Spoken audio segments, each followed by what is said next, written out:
Everyone, welcome to the episode of Mass Technicals. क्या हाल है आप लोग के? आज होने वाला है एक ऐसा episode which can also be categorized as a storytelling time। जी हाँ दोस्तों, I'll be telling you the inspirational story, the egoistic story about how Ferrari versus Lamborghini came into picture। जी हाँ दोस्तों, हम सबको पता है किस तरीके से legendary rivalry almost more than 70 years से भी ज्यादा चलती आ रही है फरारी और लैम्बोर्गिनी के बीच में। लेकिन बहुत कम लोग को पता है कि ऐसा क्यों हुआ, why such a thing happened. Obviously both are Italian brands, लेकिन इस तरीके से इतनी ज्यादा कट्टर जिसको बोला जाए दुश्मनी आपस में, वो कैसे शुरू हुई, इसका रीजन क्या है? So let's rewind back. Let's go back in time. साल है 1947। जी हाँ दोस्तों, जिस वक्त इंडिया को आजादी मिली उस वक्त मरानेलो एक छोटे से शहर इटली के अंदर फरारी का जन्म हुआ। Ferrari was founded by Mr. Enzo Ferrari. Mr. Enzo Ferrari was known for being the typical hot-headed Italian, जिसको चाहिए था सिर्फ सक्सेस, सिर्फ पावर, सिर्फ स्पीड। एंजो जानते थे कि मुझे मेरी गाड़ी को किस तरीके से दुनिया की नंबर 1 स्पोर्ट्स कार बनाना है। Obviously, he did a lot of research, a lot of engineering, and was already putting out his cars on all the races, including Le Mans, including all the Tour de France, whatever race Ferrari उसके अंदर उतरती थी और सारी दूसरी गाड़ियों की band बजा देती थी। इस वजह से फरारी का नाम एक रेसिंग सर्किट के अंदर बहुत ही ज्यादा ऊंचे तौर पर एक रेप्यूटेड नाम मानने जाने लग गया था। हुआ ये कि ऑब्वियसली अगर आप उस जमाने के रिच पीपल हैं, if you are a wealthy business person or anyone for that matter, if you have the money, obviously you will be buying a Ferrari. Ferrari की बात ही कुछ इस तरीके से थी कि everyone wanted a piece of the action. Ferrari ने अपना ब्रांड रेपुटेशन इस तरीके से बना लिया था कि इससे ज्यादा खूबसूरत और इससे ज्यादा फास्ट कोई भी गाड़ी आपको नहीं मिलेगी। They were obviously riding this huge success wave, and then came along, yes, then came along a person, another Italian, another hot-headed Italian, जिसने अपना बिजनेस ट्रैक्टर्स बनाने से शुरू किया। Lamborghini, Ferruccio Lamborghini. Yes, Mr. Ferruccio Lamborghini was a tractor manufacturer. He manufactured the tractor under his own family name of Lamborghini. Lamborghini tractors became very, very popular during the early industrial revolution because obviously जब खेतों में उनको हल जोतना था तो वहां पे इंडस्ट्रियल रेवोल्यूशन चालू था यूरोप में, और उस वजह से ट्रैक्टर्स इसके धड़ल्ले से बिक रहे थे। अब obviously he started making big money. Lamborghini became a huge name as a businessman. So obviously उन्होंने क्या किया? He just went away and bought a Ferrari. जी हाँ, Lamborghini ने जाके एक फरारी खरीदी और he absolutely was in love with his car. Obviously किसी को भी फरारी लेने के लिए एक उत्साह होता है, एक अंदर से मन में चाह होती है कि यार I have done something in my life so that I can afford a Ferrari. Same thing was the case with Mr. Ferruccio. लेकिन कुछ तो गड़बड़ थी। जी हाँ, कुछ तो गड़बड़ थी। वो गड़बड़ ये थी कि whenever he used to drive his car, he used to hear a lot of weird noises whenever he was changing the gears. Transmission के अंदर प्रॉब्लम आ रही थी और देखा गया था कि बहुत ही जल्द फरारी की जो ड्राइव ट्रेन है उसके अंदर प्रॉब्लम आनी शुरू हो चुकी थी।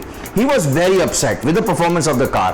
He really felt कुछ तो इसमें करना चाहिए। Now being an engineer himself, being a person who was already into manufacturing tractors, he wrote a letter, a personalized letter to Mr. Enzo Ferrari, stating that these are certain issues that he is facing with his car on a regular basis, तो please इसको ठीक करें। अब इससे दो चीजें हुई।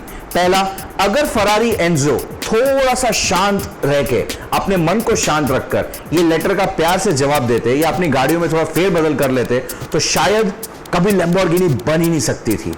जी हाँ दोस्तों, the reason being Ferrari Enzo, I mean to say mister Enzo Ferrari ने बहुत बड़ी गलती कर दी, शायद उनकी जिंदगी की सबसे बड़ी गलती। जी हाँ दोस्तों, what he did was he did a press release, because कहीं ना कहीं से वो लेटर लीक हो गया, प्रेस में पहुंच गया। ऑब्वियसली फेरुचियो लैम्बोर्गिनी भी बड़ी हस्ती थे, उन्होंने जब ये लेटर डाला सारे लोग बोलने लग गए यार फरारी में, एंड ऑब्वियसली फिर बातें उठने लग गई, फिर पता चलने लग गया कि हाँ अरे यार मुझे भी प्रॉब्लम आ रही है, अरे हाँ यार मुझे भी प्रॉब्लम आ रही है। Then this was bad press for Ferrari. लेकिन फरारी को अपनी नाक बचानी थी, फरारी को अपनी इज्जत बचानी थी। What Ferrari did? Enzo Ferrari did a press conference, and yes, in that press conference, he blatantly, egoistically, abusively said to Ferruccio Lamborghini कि तू ट्रैक्टर बनाने वाला क्या समझेगा फरारी क्या होती है। टिपिकल फिल्मी, but this is the truth, this is the fact, ये ऐसा ही हुआ था। फरारी एंजो ने जाके सीधा दुनिया के सामने बोल दिया लैम्बोर्गिनी को कि तुम एक ट्रैक्टर बनाने वाले हो, तुम्हें क्या पता फरारी क्या चीज होती है। ये चीज फेरुचियो के गले से नहीं उतरी। ही वॉज लाइक अच्छा ये बात है, मैं बना के दिखाता हूं तुझे गाड़ी कैसी होती है। And that's where the legendary rivalry began. It was the year 1963 जब पहली बार लैम्बोर्गिनी ने एक स्पोर्ट्स कार बनाई। इनफैक्ट पहली गाड़ी ही उन्होंने एक स्पोर्ट्स टूरिंग जीटी बनाई। पहली गाड़ी का नाम था the 350 GTV। It was launch in the Turin motor show और पूरी दुनिया के सामने लैम्बोर्गिनी ने बता दिया कि गाड़ी किस तरीके से बनाई जाती है। Obviously he was not waiting for just that particular show का success, he wanted those sales numbers and people actually like this car. It was not a conventional design. It was something absolutely different, something absolutely unseen at those times. और उसके बावजूद Ferrari के सामने टक्कर देकर खड़ा होना ये बहुत बड़ी बात थी। और obviously everyone had this press release कि लैम्बोर्गिनी को किस तरीके से बेइज्जत किया गया और लैम्बोर्गिनी ने उसका जवाब किस तरीके से दिया। तो everyone out of curiosity started buying that car and my dear friends that car was phenomenal. It was absolutely phenomenal. उसके बाद जन्म हुआ दुनिया की प्रोबेबली मेरे हिसाब से सबसे ग्रेटेस्ट सुपर कार का। जी हाँ दोस्तों, I am talking about the great grandfather of all the Lamborghinis that is present right now, the mid-engined V12 fire-breathing monster called as the Lamborghini Miura. Miura पहली ऐसी गाड़ी थी जिसके अंदर मिड इंजन लेआउट लगाया गया था, जहां पे इंजन आपके बैक सीट और रेयर एक्सेल के बीच में होता है। This was a longitudinally placed LP Positionore V12 naturally aspirated engine which was producing close to around 450 horsepower at that point of time. Now the Lamborghini Miura, the design cues, the styling was absolutely out of this world and इस वजह से Ferrari को डर लग गया। Ferrari ऐसे घबरा गई कि यार ये तो कुछ गलत पंगा ले लिया लगता है हमने। ऑब्वियसली फेरुचियो छुपने वाले लोगों में से नहीं थे। He simply was like putting all the guns and blazes into the battle और उस वजह से फरारी को बनानी पड़ गई एक और दुनिया की one of the most beautiful and the fastest production vehicle at that point of time with a recorded top speed of 200 miles per hour. I know 201 miles per hour इस वक्त ज्यादा साउंड नहीं करता, लेकिन 1970s की बात कर रहा हूं मैं। फरारी F40 का जन्म हुआ। It was a fully fibre glass body, बहुत ही हल्का वजन, बहुत ही बड़ा स्पॉइलर। ये गाड़ी आपको हर 90s के बच्चे के वॉल के पोस्टर के ऊपर गारंटी मिलने वाली है। It was the pinnacle of a bedroom wall poster. अब लैम्बोर्गिनी क्या करेगा? लैम्बोर्गिनी चुप तो बैठने वाला है नहीं। बेशक what they did was they made a spaceship, the Bertone designed spaceship called as the Lamborghini Countach. Countach was an iteration straight out of this world. मतलब उस टाइम पे क्या, इस टाइम पे भी अगर आप Countach को देख लेंगे आपको लगेगा is that a spaceship? Yes, ये है उस गाड़ी की खास बात। अब इस तरीके से ये राइवलरी आप समझ रहे हो किस तरीके से गरम होती जा रही है। एक मॉडल लैम्बो निकालता है, दूसरा मॉडल उसको टक्कर देने के लिए फरारी बनाता है। तो बिल्कुल कुंटाश को टक्कर देने के लिए फरारी ने उतारी मार्केट में F50 को टक्कर देने के लिए लैम्बोर्गिनी ने उतारी डियाब्लो। अब डियाब्लो को टक्कर देने के लिए फरारी ने उतारी एंजो को टक्कर देने के लिए लैम्बोर्गिनी ने उतारी मर्सिएलागो के अलग अलग वेरिएंट्स आए। SV was the last variant, the Super Veloce, the most powerful variant of the Murcielago। और इस तरीके से फरारी ने उसके बाद बनाई F12 Berlinetta, A12 Superfast, A12 GTS and so on and so forth, even the LaFerrari hypercar and now the SF90 Stradale. The list is endless। और यही चीज अगर मैं Lamborghini stable की बात करूं, so after the Murcielago came in the Aventador S, SV, SVJ, all these limited edition Venenos, Centenarios, and more importantly, the recently launched Lamborghini Sian supercar। Now let me tell you one thing, इन दोनों की rivalry के चक्कर में हम सब लोगों का, car enthusiasts का बहुत फायदा हुआ है। इस करके क्योंकि हमें ऑप्शन मिल गया। इटली में बोली जाती है, ऐसी एक सेइंग है कि फरारी से फास्ट कुछ भी नहीं। Obviously I don't know whether you are aware of it, Maserati is the sister company of Ferrari.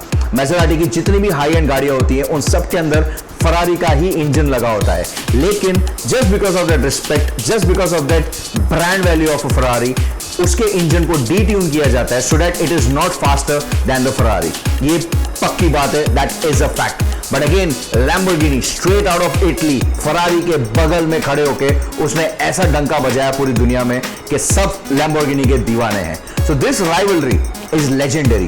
This rivalry shows कि गुस्से में लिया हुआ डिसीजन, ईगो में लिया हुआ डिसीजन किसी को भी भारी पड़ सकता है, किसी के लिए भी दुश्मन पैदा कर सकता है। और इस वजह से the legendary rivalry between Ferrari and Lamborghini still continues, and they still try to achieve the best production car, the best and the fastest production car out there, breathtaking designs। इनकी designs की तो all together different ही चीज है। और सबसे बड़ी बात, जैसे कि मैंने मेरे previous videos में कहा था, the future is going to be electric।